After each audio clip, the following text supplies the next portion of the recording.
Hi. Hello. How are you? Is everyone feeling good tonight? It's me. I'm back. Welcome back to the Humanities 1 videos. It's super cool to see everybody here. That's right. I can see you. I have that power. I have the technology. I bet you didn't believe me. All right. Um. All right. So I am going to be talking today about the transition to the High Middle Ages. Um, Last time we covered the Dark Ages as a part of our continuing series, on the Middle Ages in Europe. Now, this is NPR. Now,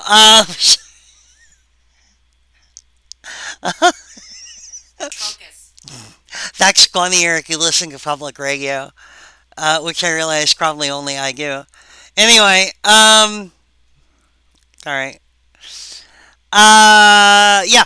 Last time we talked about the Dark Ages as a part of our videos, our sequence on the European Middle Ages, which incidentally is the sequence that rounds out this class since we only go up to the Renaissance. Um, the next few videos are going to be on the High Middle Ages, but this one is on the transition point between the Dark Ages and the High Middle Ages. Because it is a transition that does need to be explained.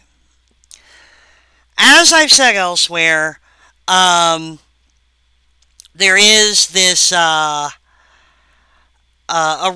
500 CE to around 1500 CE. Again, those numbers are not exact, but they're close enough for government work. And I work for the government. Around 500 CE to around 1500 CE in Central and Western Europe is what we call the Middle Ages, or the medieval era. Conventionally, the period from about 500 to about 1000 has been known as the Dark Ages. Now, a lot of historians, I mentioned this in the last video, a lot of historians get really salty if you call those the Dark Ages anymore. They say, oh, they weren't actually that dark. There was a lot of artistic and technological innovation going on during that period. But it's not actually.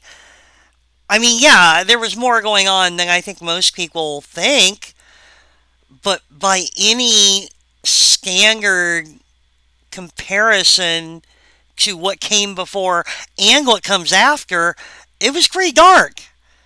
Urbanization plummeted, trade plummeted, violence way up. Um, Literacy way down. Uh, yeah, there was artistic production and even innovation to a certain extent. There was some cool stuff that happened, some attempts to get things going again. But golly, even compared to the really crappy days of the Roman Empire, and compared to the High Middle Ages, which come next, from around 1200 through 1500. Um, yeah, that first part from 500 to 1000 was pretty bad. So I'm going to keep calling it the Dark Ages. No apologies. No regards. Um, and so anyway, we talked about that last time. And then, of course, the High Middle Ages are very different. Again, around 1100-ish to 1500. The High Middle Ages are very, very different. Um, the population in Europe is booming, urbanization is on the rise, literacy is on the rise, long range trade and diplomacy picks up again. Um, all kinds centralized states are becoming a thing again. Um, there's a flourishing, the first burgeoning of a flourishing merchant class, a middle class, uh, distinct from the peasants, and then the lords who were the armored fighting men that ran everything. Um, Universities are founded. A vernacular literature is developed. Um, I mean, there's a lot of stuff that is very, very different in the High Middle Ages. Stuff that's even kind of unmedieval, and I'll talk about that more in the next videos. Um, and so it raises the question quite naturally. Uh, Notice I did not say it begs the question. That's an incorrect usage of the phrase begs the question. Anyway, sorry, that bugs me. It raises the question of how, if there is such a vast difference between how things were between 500 and 1000 in the Dark Ages, and how things were from 1100-ish to 1500-ish in the High Middle Ages, it raises the question of how we got there. What happened in that 150 years between 1000 and 1100-ish? What the hell, man? Uh, what explains this big jump? Um, and so that's what we're talking about in this video. We're talking about the transition period from the Dark Ages to the High Middle Ages, and what was so special about it, and what factors contributed to that transition, that big sort of big series of changes that took place in the High Middle Ages. So that's where we are. That's the context for what we're doing today. Um, I would ask if there are any questions, but I can't actually hear you. I'm I'm sorry. Morgan says there are no questions. So as always in this and all things, including legal and financial matters, Morgan speaks for you. Um, you agreed to that when you accepted the syllabus. I realize you didn't read the syllabus. I was counting on that. Um, anyway, you're all now Nutrisystem distributors. Like I would do that. Morgan says that's too evil even for them. Anyway, okay. Um, anyway, we have fun, don't we? Let's get into it. Let's go. Okay. So let's start with a little recapping of the Dark Ages. Right after the fall of the Roman Empire, like even as the empire was still disintegrating in the West, already people were trying to weld back together some of the broken pieces of it. Remember, I said feudalism, pretty sure I said this. If I didn't, pay attention to it now. Feudalism is what happens when a centralized government disintegrates. Feudalism is what happens when a central government maintaining public institutions fails. The public institutions vanish, and local warlords grab up the power to carry out governmental functions in as big a region as they can pacify with whatever uh, tactics of violence they have at their disposal. Uh, Basically, think of the things you would use the government for now. If you wanted to get married, you would go to an an officiant. There's papers to file.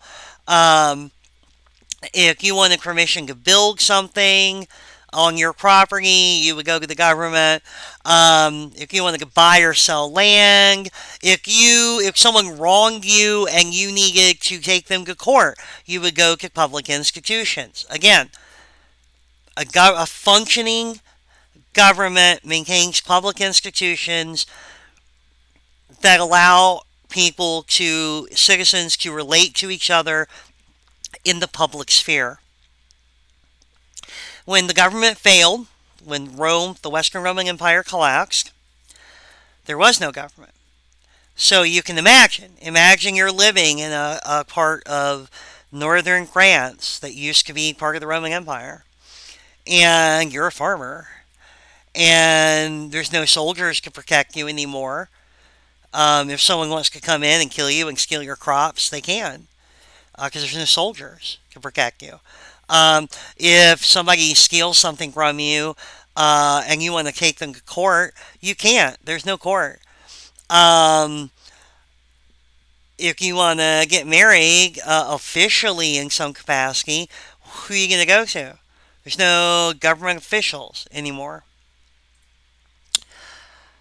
And what happens in that power vacuum is that a local dude with a sword and his friends with swords um, are going to basically go around to all the people without swords, like me and my farmer buddies, and say, hey, either you can give us some of your food, um, you can give us some of your food uh, to you can continue working the land and give us some of your food, or we'll kill you. And we're like, oh, okay, well, we'll give you some of the food. And the guy with the sword basically becomes the local ruler. He's in charge in that little area of land. And why is he in charge? Because he can kill anyone who says he isn't. It's pure rule by force. It's pure rule of the strongest. Um, he says he isn't, but it's not just him bullying you out of some of your food. He assumes the functions of the government. If somebody from the outside tries to come in and kill you and take your food, he has to protect you and stop them from doing it. Not because he loves you so much, but because if these people kill you and take all your food, he doesn't get any of the food that you've grown. He has a personal interest in doing this. If someone steals from you and you need to take him to court, there's no like public institution of the court, but you can go to the local guy with a sword and say, hey, this guy wronged me, and I need you to do something about it. And him or one of his representatives will take care of the issue. If you need to get married, you can seek permission from the local guy with the sword. If you want to build a new structure on your land, which now the local guy with the sword says it's really his land and you're only allowed to live there and work on it. If you want to build a new structure on the land, you ask permission of the local guy with the sword. In other words, local guys with swords assume the functions of the government wherever they happen to be. That's feudalism. The central government disintegrates, a bunch of local strongmen take over within a little patch of land, a little area that they can bully other people out of. They take over and they are wielding government-like powers. There. That's feudalism. But the thing is, every local dude with a sword would like to be a bigger deal than he is. So local goog with a sword wants to fight other local goog with swords and either kill them and replace them with people loyal to him, or make them bend the knee and swear to obey. Either way, he wins. And thus, they can expand the area that they rule over. They can carve out, in other words, little kingdoms. Okay. So, um, right from the get go, as soon as the central government of Rome started to disintegrate and lose its power, local Googs of Swords scooped up that power and the right to rule in their area and started fighting each other for dominance, trying to carve out and establish kingdoms. In the very last days of the Roman Empire in the West, and for a few hundred years afterwards, some dudes in France. Sorry, that's an old Saturday Night Live reference. You're too young to get that. We are from France. Um, Ask your parents.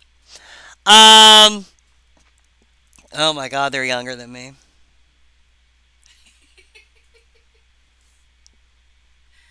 Not necessarily. Some people have kids late. My God, what have I become? All right, you didn't have to say it so damn quick. All right, I love you. Old my ass. Anyway, we have fun, don't we? Anyway, right in the last days of the Roman Empire, some dukes in France carved out a pretty sizable kingdom, covered basically what we would now call France. Um, Lasted for a few hundred years. This kingdom did. They were called the Merovingians. Um, they're still considered like a part of the French national identity, which is a little embarrassing because their kingdom kind of fell apart in the end because the noble ruling class of like the Merovingian nobility started handing over more and more power to basically their estate administrators, um, like their managers basically, and the managers wound up and the Merovingians themselves were partying hard, so they started handing over responsibility for running the business to their managers, and then the managers like took over. So that's a pretty embarrassing way for your kingdom to end. Um, the Merovingians, by the way, side note, they are also an important part of some truly banana pants conspiracy theories that go back to a book called Holy Blood, Holy Grail, um, wherein this completely cuckoo conspiracy theory writer came up completely pulled out of her ass, came up with this idea that the Merovingians were secretly descended from Jesus, who didn't actually die on the cross but was smuggled away to France, apparently, and that the descendants of the Merovingians are a part of a secret society that guards the location of the Holy Grail. Anyway, it's truly wacky, and Dan Brown incorporated this hot nonsense into his books, like The Da Vinci Code and stuff like that. Yeah, terrible books. Yes, you heard me. I have opinions about literature, so called. Anyway, life is too short to read Dan Brown novels, genuinely. Um, so, the Merovingians. were not descended from Jesus. They were just early French kings. And they represent, I'm telling you about this for a reason, they represent an attempt to recapture what Rome was, basically. If people remember that things used to be better. It didn't just used to be a society based on violence with a bunch of guys with swords killing each other all the time and basically assuming all the functions of government. They knew through oral tradition, if nothing else, that this place used to be run by an actual government, an actual organized civilized society. And so the Merovingians tried their thing, a few hundred years, they failed. There was, I told you about Charlemagne. I told you about that in the last video. Charlemagne tries to get things together, conquers all of Europe pretty much, which is impressive, and gets crowned by the Pope, Holy Roman Emperor. He told the Pope to do it, but still, the Pope crowned him Holy Roman Emperor on Christmas Day in the year 800, and he managed to hold together his grand recreation of the Roman Empire for a whole 14 years. Right? Yeah. Supernatural lasted longer than the cursed Holy Roman Empire. I want you to keep that firmly fixed in your mind. That supernatural arguably had a greater cultural impact. Maybe not that, but Oh yes, that definitely that. it definitely has better merch. Anyway, yeah, the Charlemagne's Holy Roman Empire uh, manages to stick out for a whole 14 years before he dies, and his sons immediately wreck the whole thing by going to war with each other. And then the Vikings start plundering Europe, and people are preoccupied by that. Very distracting. So, how the hell?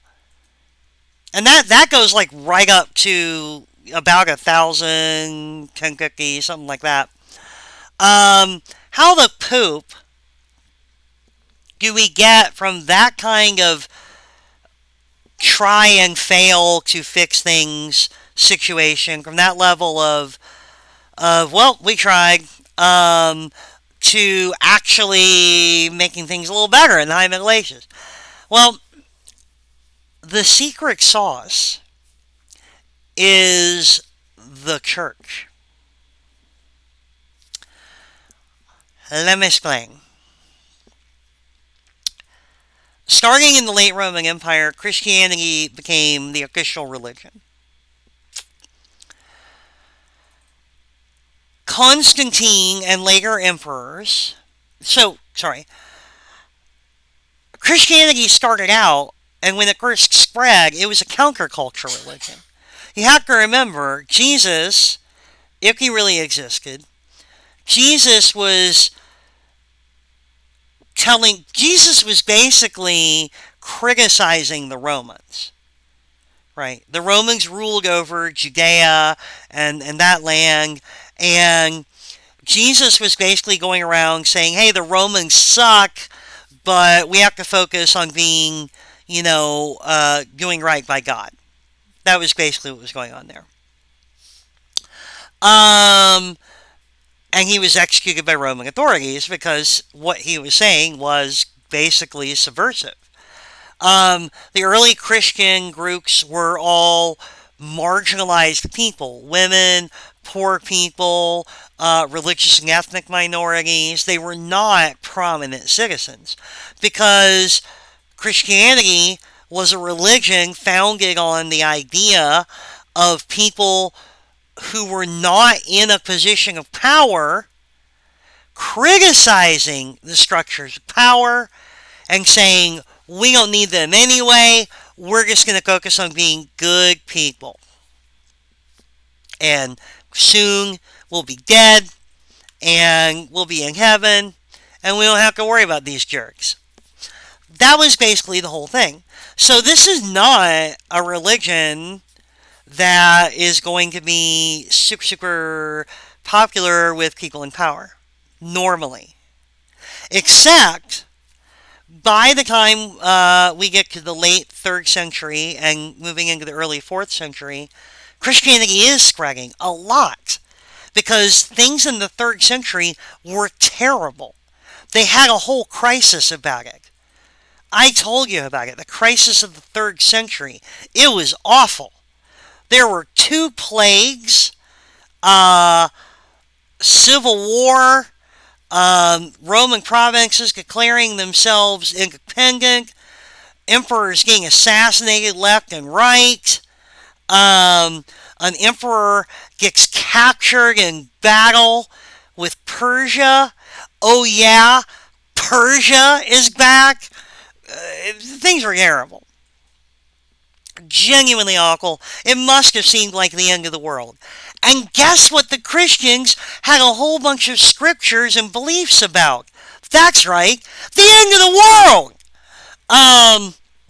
They had a whole thing. So, a religion that said, yeah, everything sucks, but we can tell you how to be cool with that, started to gain mass appeal in the 3rd century, especially the latter half. And by the early 4th century, you have an emperor, Constantine, who declares himself as a Christian. So Christianity has made the full journey from being a tiny little religion in a backwater portion of the Roman Empire to spreading through the poor and the disenfranchised of the Roman Empire, and then to people with a little more access to the levers of power in society, except that society was crumbling around them, or so it seemed, all the way until the point where the emperor decided to become a Christian. Now, did Constantine, one of the great mysteries of history, did Constantine decide to become a Christian because he genuinely believed in it, or because there were enough Christians in Rome at that point that it was a savvy political move to create a constituency that would support him? I don't know. There's no way to really answer that. We don't have enough evidence to say. And it doesn't matter, because the results of his conversion are what we care about. The result of Constantine converting, the result of Constantine converting, the immediate result was that Christianity had to change its character. Up until Constantine, there were lots and lots and lots of flavors of Christianity. The Christians didn't all believe one thing. They didn't even all agree on whether Jesus was divine, which is, cuckoo pants. There were some Christians who believed Jesus was not only divine, that he was never human in any capacity, and that he was just a spirit that appeared on earth and looked human, so that he never actually suffered and died on the cross. He just made it look like he did. And then he reappeared a few days later, and that there was never a death or resurrection. He was a spirit the whole time. Very Sixth Sense, very Bruce Willis. There were other Christians who believed that Jesus was born and lived most of his life fully human, and only received a divine spirit when he was baptized.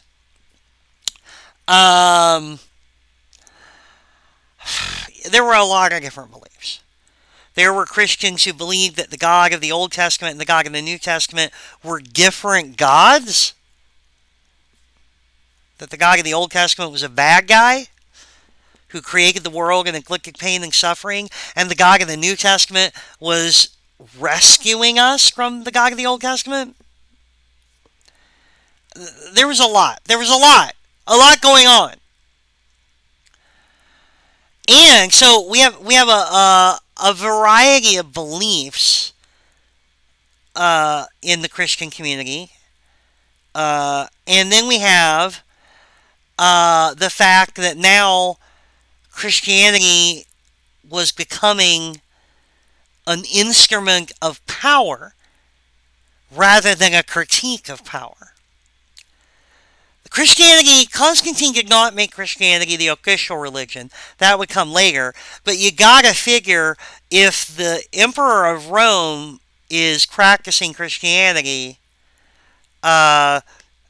it's got a lot of official recognition. And then when Christianity becomes the official religion of Rome, it has to change. It cannot be what it was. Because what it was a religion that said, forget the government, we don't need it, we're going to escape the bonds of earth, and we don't need to worry about material possessions, and we don't need to worry about planning for the future. We're going to escape this miserable existence on earth and go be happy in the afterlife. That doesn't work for a state religion. A state religion has to affirm the power and the legitimacy of the government. That's why it's a state religion. So Christianity underwent some big changes, starting with Constantine. It hammered out a series of official beliefs, an orthodoxy that defined what Christians really believed, and eliminated heretical or heterodox beliefs that didn't fit in with that picture. It hammered out a set of scriptures that would be used as the core scriptures of Christianity. That's the beginning of what we know today as the Bible. It was which scriptures to use, and there were a lot of scriptures that were left out. The Gospel of Thomas, right? Just one of them. There was the Gospel of Thomas, the Gospel of Judas, the Book of Enoch, the Infancy Gospel of Thomas, the Gospel of Nicodemus. There were a lot of books left out of the Bible that were in use by Christians for hundreds of years before a committee of bishops got together and voted on which ones were going to be official. Okay, why am I telling you this? I'm telling you this to set the stage for how the church is going to help pull Europe out of the Dark Ages. Also because Council of Nicaea is a good price to know. Yeah, Council of Nicaea. An excellent price to know. $3.25. That's how much it costs. Just $3.25. Adjusted for inflation. Now, 325 CE, the Council of Nicaea took place in the Greek city of, wait for it, Nicaea. Wait, was Nicaea Greek? Hang on a moment. I'm having a brain fuzzy. Yeah, it's a Greek city. Okay. In what we would call Turkey nowadays, but it's a Greek city. Don't make me explain. I'm setting the stage for how the church is going to help pull Europe out of the Dark Ages. So, Christianity becomes the state religion of the Roman Empire. Churches are spread all over the Roman Empire, and that means all over Europe, in England, in Ireland, they're everywhere. They're everywhere. Anyway, there are churches all over the place. Nominally, these churches all respected the authority of the bishop in Rome, that is, the Pope. um, and reported to him. That was the idea. Now, the Roman Empire falls, and it can't get up. Laugh, damn you. No, sorry. The Roman Empire. The Roman Empire falls. Desperate need for laughter is funnier than the jokes. As long as I get the laughs, I don't really care how I get them. I'm that needy. You know it. All attention is good attention. Kids, remember that. No. No. I'm about to get sprayed with a spray bottle here. Anyway, that's how it always happens. The Roman Empire fell, but the church didn't go away. So what you have is, you have something very close to a public institution. It's not. The church is still a private institution. The space, the churches and the cathedrals, they are not owned by the people. They are owned by the church. They are private spaces, but they are used by the entire population. The whole of the local population would come and go from the church for a variety of purposes. They were the closest things to public institutions left. They kept records. They oversaw births. They oversaw christenings. They oversaw marriages and funerals. They were as close as you could get to an actual public institution. Rome is gone. The government is gone. The public institutions are gone. Local thugs with swords are in charge all over Europe. But there are also churches all over Europe. Now, for a while, all through the early to mid part of the Dark Ages, there was a struggle between the Pope and all of the local lords. That sounds like a lopsided fight. One guy versus everybody. This struggle wasn't physical, though. See, what happened is, the local guys with swords, because they understood the value of the church, both in terms of getting the local peasants to comply and do their duty.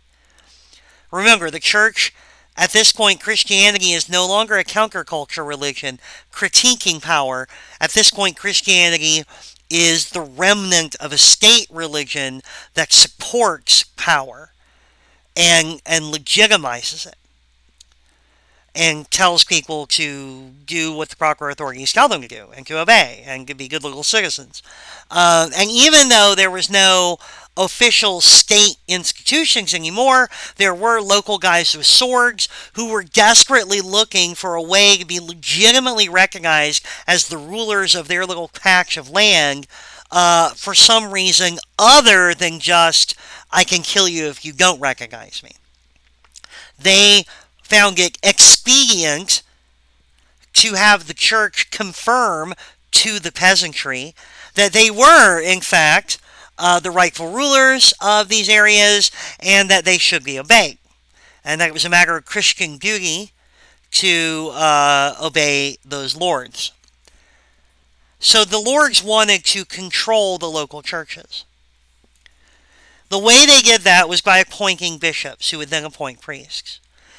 For those of you who aren't Catholic, I'm not Catholic either, but I rag enough about this that I can give you the basics without mangling it too much. I'm going to mangle it a little.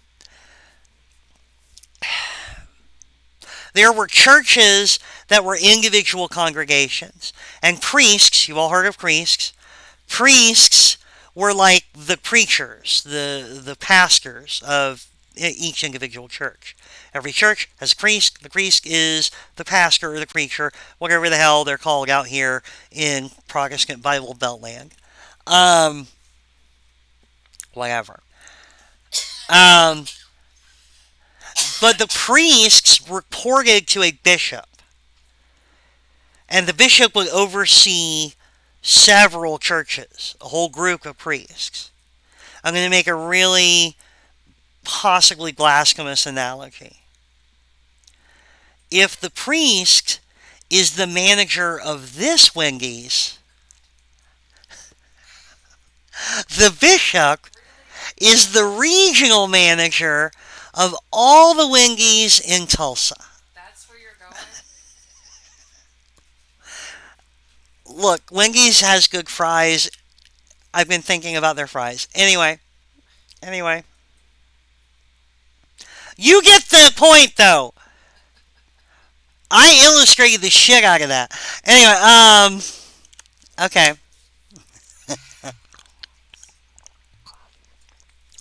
You can laugh, but they understand what I'm talking about now. Anyway.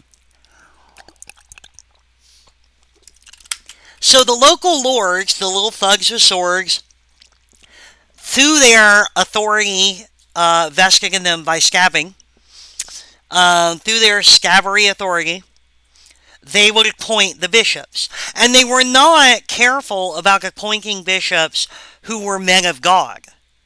They didn't care if their bishops knew the first thing about religion. They didn't care if their bishops could read or write.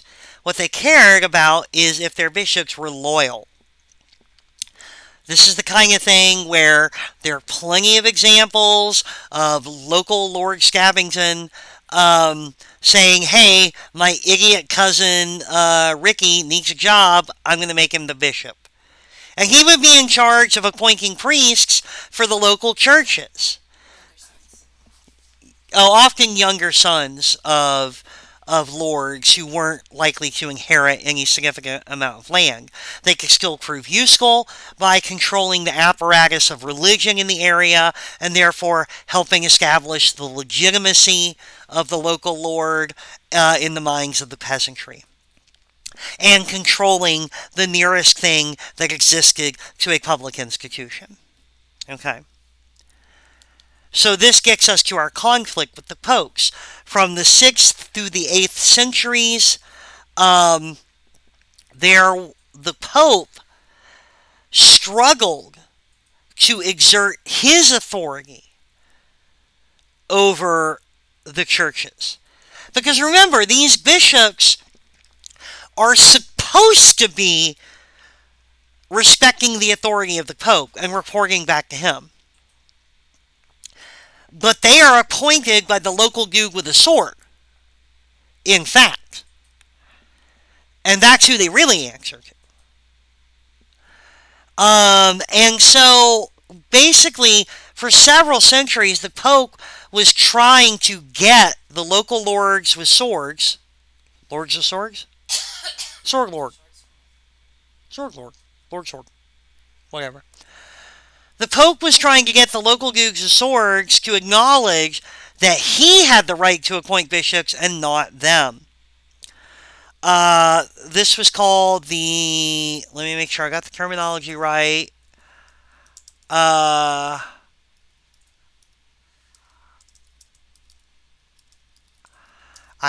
It's late at night. I'm having a thing. Yeah. It's called the investiture, the papal investiture controversy. I don't know why I double-checked myself on that. I was sure I was right, because I'm sure I'm right about everything. I am infallible, and indeed, nigh omniscient. No. The water bottle again. Anyway, Wait, I'm gonna. I wasn't joking. This is the investiture controversy, where basically the Pope was insisting that they had the right to officially install or invest bishops. And the local lords are like, no, we invest the bishops, go away, you dude in a funny hat. So, all through this, the Pope was trying to exert his authority. I told you last time about Charlemagne, who got crowned Holy Roman Emperor in the year 800, December 25th. He wanted legitimacy. See how this parallels what's going on? He wanted legitimacy. He wanted so much legitimacy. He wanted to be something no one else had been before. Not just a local guy with a sword, not even a king. He wanted to be the Holy Roman Emperor. He wanted to be considered the second coming of Rome. He wanted to basically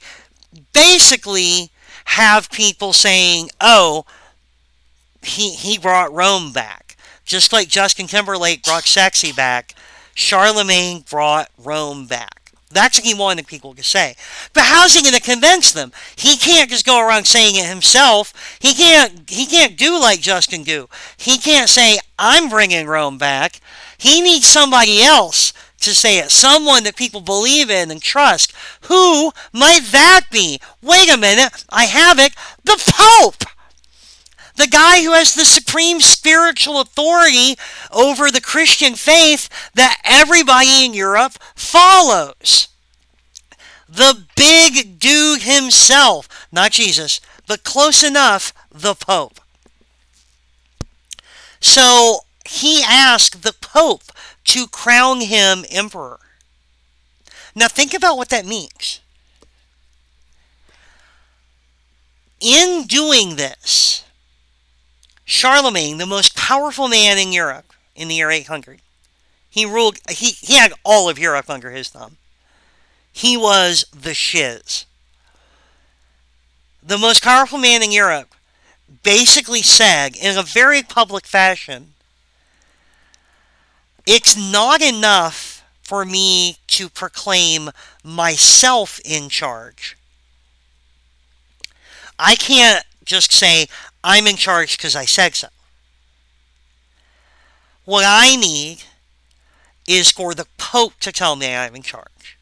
And then I'll really be in charge." He just handed the Pope a temporal authority, not merely a spiritual authority. The lords and rulers of Europe were willing to grant that the Pope was the final word in spiritual matters. What will get us into heaven? How can I be a good person? How should the rituals of worship go? Yeah, they were happy to let the Pope decide those things. He was the spiritual authority.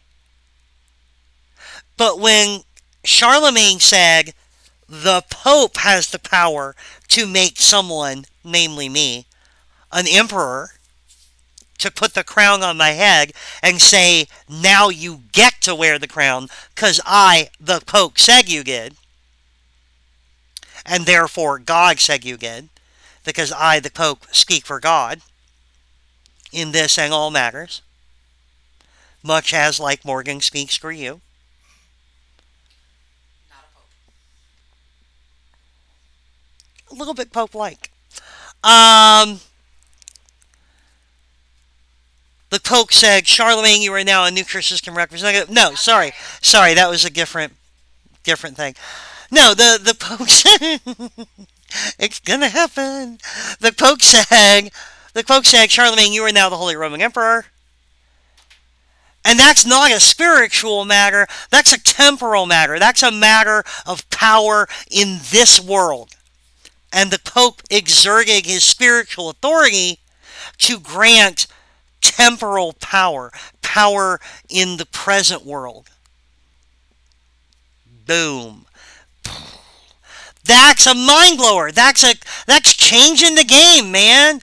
Just like Pitbull changed the game. That's huge. I'm just antagonizing Morgan at this point. That is enormous. That was a massive change. Because remember, the Pope had been fighting, arguing with the temporal lords of Europe for hundreds of years, saying, I have the authority to appoint bishops, not you yahoos. And they've been saying, well, we've got the swords, so come stop us if you can. And then Charlemagne in the year 800 says the Pope is the ultimate authority, even over temporal matters. He gets to decide who rules and who doesn't. He handed the Pope a huge victory in that argument. And the tide turns at that point. It's going to take another hundred-ish, couple hundred years for everything to fully shake out. But at that point, everything was moving in a different direction. Things were moving in favor of the Pope.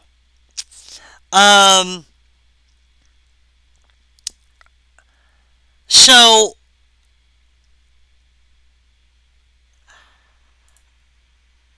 the papacy begins to assert itself more and more. It begins to exert its power over the local churches, which are important institutions. Remember, I said the local churches were the closest thing left to public institutions. And even though the local lords held power by dint of force, they had gotten to a point, a lot of them, where they were unable to rule without the assistance of the church. They relied on the institutional functions of the church to make their rule effective. So as the Pope began to exert his authority over the church, drawing in the disparate, scattered local churches ruled by local lords, drawing them into an integrated net of a single unified church that spread over all of Europe. They were changing the political landscape of Europe. So where is all this going? Okay, a couple of big time events happen here as we're moving towards that crucial point, the 11th century. That is from about 1000 to about 1100. We get the Gregorian, what's called the Gregorian reforms. You may have heard of Gregorian monks. This was a movement, a reform movement within the church that occurred during the 11th century, about the middle of the 11th century, that basically was a, hey, let's get right with things. The church needs to get its house in order, if you will. The Gregorian reform basically took what started with Charlemagne in the Carolingian times and pushed it forward, carried the ball forward from there, insisting that priests were ultimately responsible to the Pope and not to the local lords. It insisted on a higher standard of moral behavior from priests. Priests were no longer allowed to get married and other things like that. Because prior to that, priests had been taking wives and mistresses and all kinds of stuff. The Gregorian reforms also came with a monastic movement. Monasticism is a sort of a faith practice wherein a bunch of people who want to live a godly life decide that they can't do that while still living in an ungodly world, and they basically quit the world and they go off and they live together in a small community of like-minded people. They have as little contact with the outside world as they can. They live simple lives. They spend all their time basically either just gardening to grow their own food or praying. And that's basically all they do. Um, and so these Gregorian monks uh, would go off and do their own thing.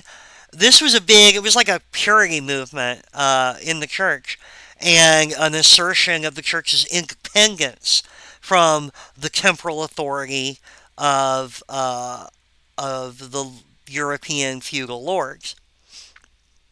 Okay, so the landscape is changing.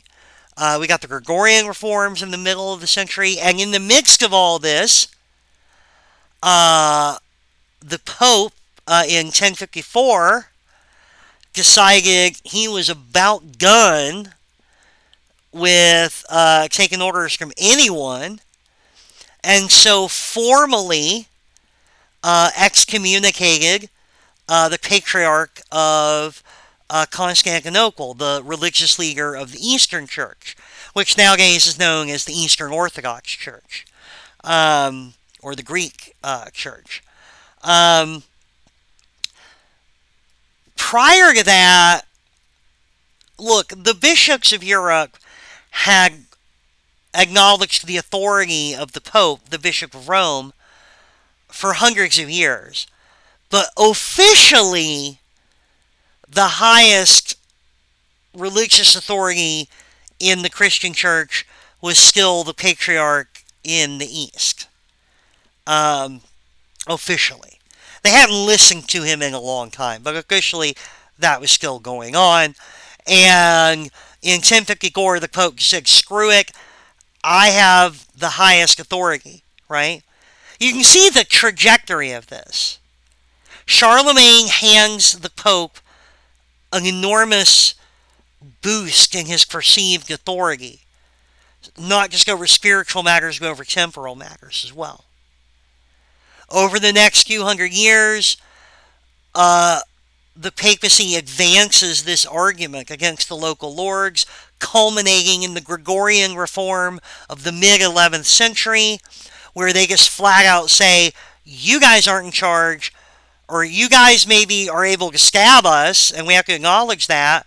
You have authority, quote unquote, by the lance, was the term used, but officially priests still answer to the Pope. Like, you can kill us if you want to, but that doesn't change the fact that we don't answer to you, we answer to the Pope. And then, of course, the Pope, well, I'll get to that in a minute. So the Pope is starting to basically craft a single united entity that was both spiritual and temporal, that was both spiritual and political. The church extending all through Europe. Different guys with swords rule different patches of land. But wherever you went, there was the church. And wherever you went, at least by the 11th century, the people who ran the local church reported back to Rome. They all reported to the same guy. No matter who your king was, no matter who your local baron was, or whatever, the Pope was in charge of the church everywhere. And so, as a part of that, in 1054, the Pope made the split between East and West official. He just said, you guys can get lost. Think of it like this. For the last several hundred years, the Pope in Rome and the Patriarch in Constantinople, they've been living in separate apartments, right? They started with them having separate bedrooms. Now they have separate apartments.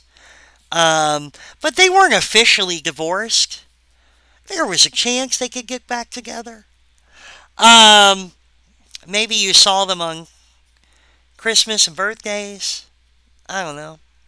Um, But in 1054, the papers were filed. And that was it, baby. Um, in 1054, the Pope told the Patriarch of Rome to get lost, or the Patriarch of Constantinople to get lost. Um, and yeah, and so that was huge. So by the middle of the 11th century, the Pope has more or less united the churches of Europe under his authority and was exerting that authority over local lords, right? Think of it. Imagine yourself as a local lord. I'll give you a moment to get into character.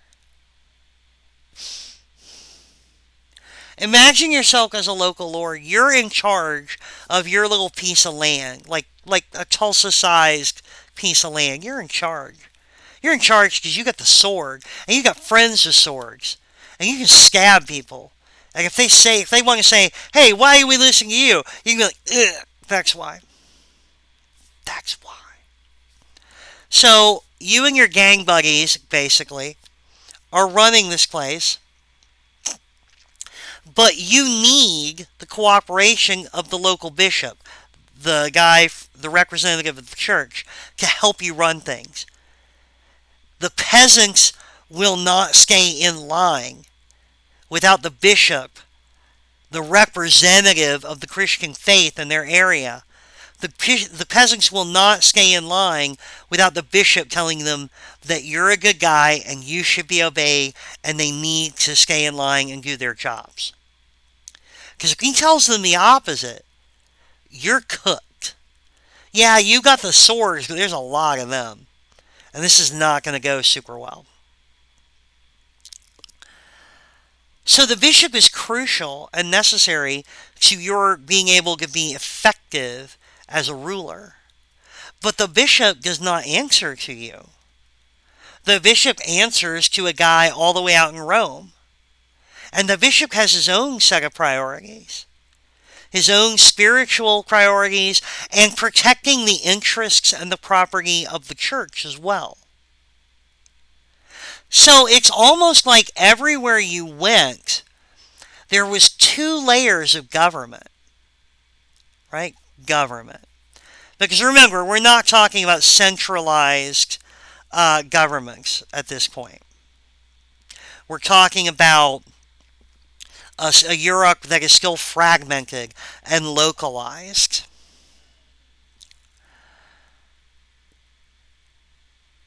So everywhere you go, there's the local guy with the sword who's in charge. And maybe he reports to another guy with the sword who's a little higher up, but whatever. He's the local guy with the sword. He's in charge of this area. But then there's also the bishop, the local spiritual guy, the local church guy. And normally speaking, he is helping the local guy with the sword run everything. But he definitely has his own agenda. And at the end of the day, he doesn't much care whether it's this guy with a sword or some other guy with a sword, as long as they understand that the church has its own independent thing going on. So everywhere you go, you got this dual authority situation. The popes in this period were vigorously pursuing this idea of extending the authority of the church everywhere. They did not fulfill as many government functions as the local guys with swords did, but they did fulfill a goodly number of government functions, and more importantly, they contributed to the legitimacy of the local government based on violence.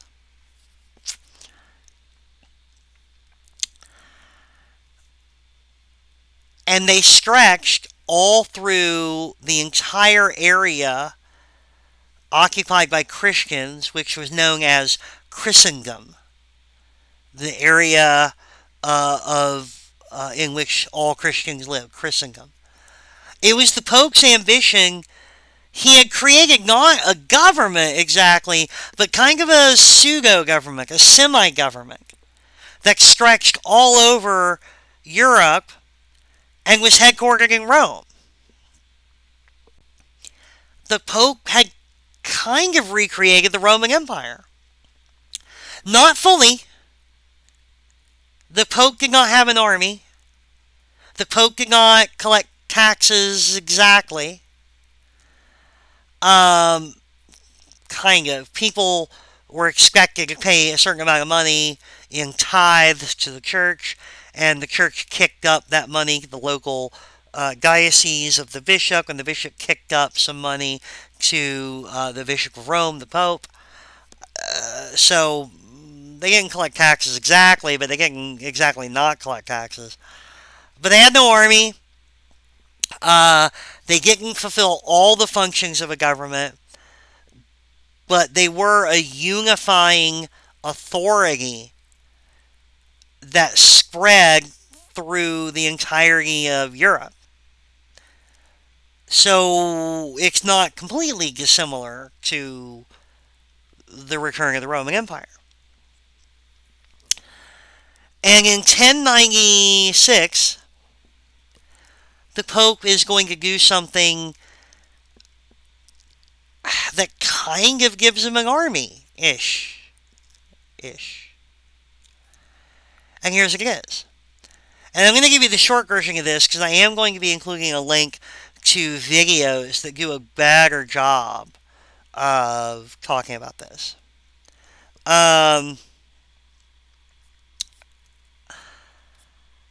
In 1096, Constantinople, the emperor in Constantinople, the autocrat, was having trouble with Muslim Turks in his backyard, taking his territory. He needed help kicking them out, and because he wanted help, he wanted to appeal to the West to help him out. Because he couldn't appeal to anyone east of Constantinople. That's where the Muslim Turks were. So basically, he was looking around going, well, the only other Christians that we know of live in Western Europe and the remains of the old Roman Empire, so let's just ask them for help. Because everybody else around us is Muslims. And they're the ones we're fighting, so we can't do that.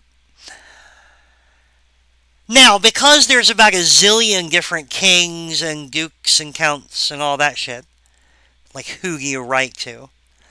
But there's only one church and one ruler of that. The autocrat in Constantinople wrote to the Bishop of Rome, the Pope, and said, hey, we need some help from our brother Christians to come get rid of these Muslims. And what he expected, probably, as they say in the video, was what he probably expected was that the Pope would do the boring bureaucrat thing and use some of the money from the church to pay for some professional mercenaries and send them east to help them take care of the job, and that'd be that. Instead, the Pope came out and declared all-out war in the name of God on the Muslims. He said it's okay to kill people who aren't Christians, which is not what the Bible says. Spoilers on that. You do know that, right? It's important to me that you know that. But no. He said it's okay to kill non-Christians. Don't worry about it. That's fine. He said, I'm telling you that God wants you to go to the lands that used to belong to Constantinople, the Holy Land, where Jerusalem is, the land of Christ, the birthplace of Christ, the execution place of Christ, I want you to go there and take it back from the Muslims, kill them all, let God sort them out, literally. That's what he said. He said, I want you to go. Now remember, the Pope does not have an army. The church does not have an army. But the church has an authority. The church has had the authority to name the Holy Roman Emperor. The church has had the authority to invest kings. The church has had the authority to assert its independence from the local lords with swords. Is it now going to assert supremacy over them? Are these violent, armed psychopaths that run everything, are they going to dance to the tune that the Pope is calling? Turns out they did. Thousands, tens of thousands of soldiers from all over Europe, Italy, France, northern and southern, England, all over the place. Tens of thousands of soldiers led by kings and counts and dukes got up. They took the sign of the cross, which is why they are called crusaders, cruzados. They took the sign of the cross, they bore the sign of the cross and became crusaders, and they set off to rescue the holy birthplace and the holy land where Christ lived and taught and was born and died from the Muslims, to kill in the name of God and take it from them. And they did all this because the Pope told them to. This is 1096, the First Crusade. It didn't go well. They're idiots. Spoiler alert, they're morons. They're uneducated, uncultured barbarians grappling with an advanced ancient culture they could not understand. They killed a bunch of Christians along the way. Mainly, they just took one look at them and decided, since they were kind of brownish and didn't speak the same language, they must be Muslims, so they could kill them. Nope, most of them were Christians. Just killed a whole lot of them. Again, idiots. Yeah, the First Crusade didn't go well. The second won't go well. The third, the fourth, the fifth, the sixth, the seventh. None of them are going to go well. You don't know what to tell you. All terrible ideas. But this is back before anyone knew any of this. Everyone was full of hope and the desire to murder. So hopeful about all the killing. 1096, the First Crusade. They set off to do the Pope's bidding, to do God's bidding, but they thought the Pope spoke for God. The Pope did not have an army. The Pope had created a unified bureaucracy, a unified institution that spanned all of Europe. It wasn't a government, but it was damn close to a government. The main thing it was missing was an army, and now it kind of has one. Not completely. It's not an army in the usual sense. But the Pope, in 1096, by getting the crowned heads of Europe to jump when he said jump, he successfully asserted the power and authority of Rome, not in a spiritual matter, but in a temporal matter, over the political authorities of Europe. He won. The papacy won that fight. For the early part of the Dark Ages, the popes had struggled struggled just to be allowed to appoint their own bishops. Charlemagne handed them a huge PR victory in making the argument that they had the authority by virtue of their spiritual authority, that they had an authority that was higher than, that overrode the authority of just guys with swords, of kings and queens and counts and counts and dukes and things like that. That there was a higher authority that even local lords had to bow to, the spiritual authority of the church. Charlemagne handed them a huge victory in making that argument, and for the next few hundred years, they solidified their position until they purged the church of layabouts and malcontents, reformed the internal bureaucracy and the internal rules of conduct, successfully asserted the right to appoint their own bishops, cleaned up loose ends by getting rid of the Eastern Church from, we don't have to worry about them anymore. And then finally in 1096 proved that they could snap their fingers and make even a king jump up and say, yes, what would you like? And they're like, go kill that guy. And they're like, oh, yep, right away.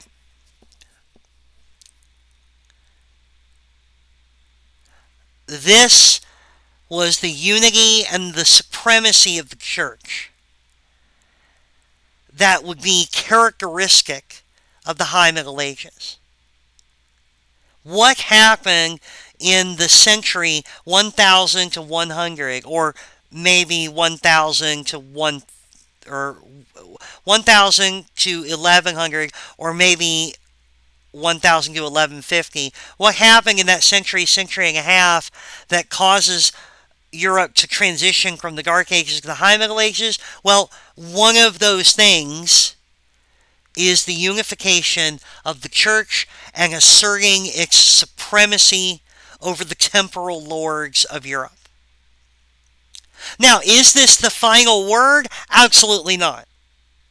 There will be further struggles, battles won and lost. In the 1300s, the King of France is going to successfully dominate the papacy so thoroughly that he gets the Pope to move his headquarters from Rome to southern France in the city of Avignon.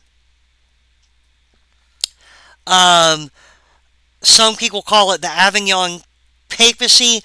Other people refer to it as the Avignon captivity. All of the popes during this period were, shocker, French. Who'd have guessed? Battles won and lost. But the papacy got its own licks in sometimes.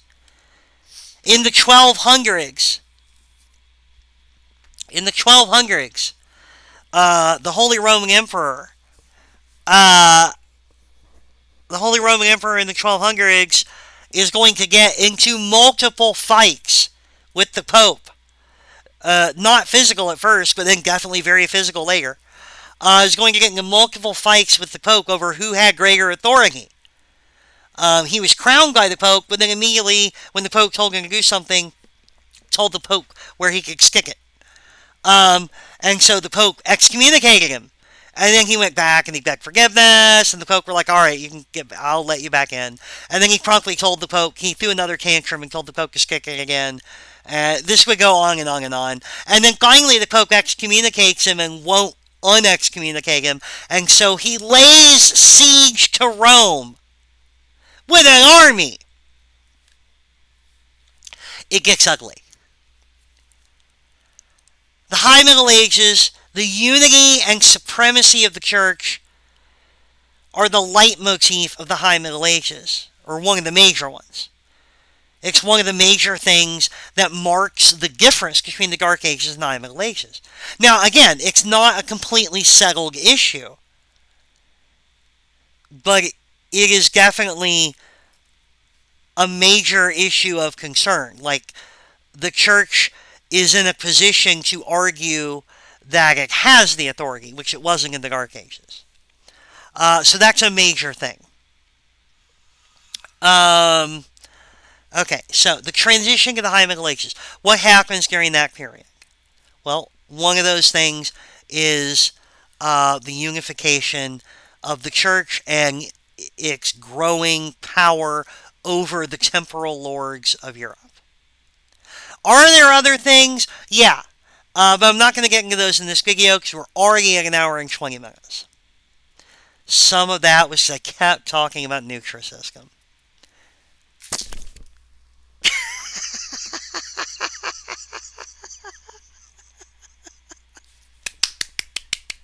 It's like laughing.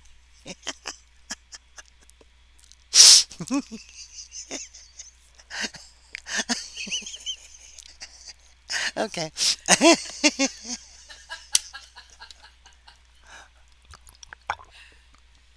Anyway.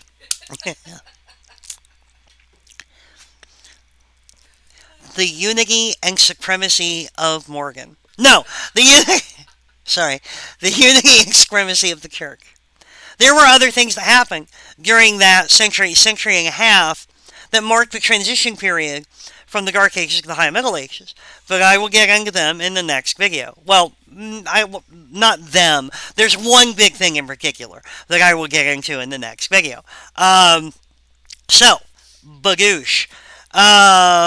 Okay, that's it. That's the ball game for this video, and you got to see Morgan spray me with the spray bottle finally. I had it coming. I spent too much time talking about Wendy's. All right. So be well. Take care. I will see you in the next video. Have a good day, night, whatever. I don't know when you're watching this. Bye.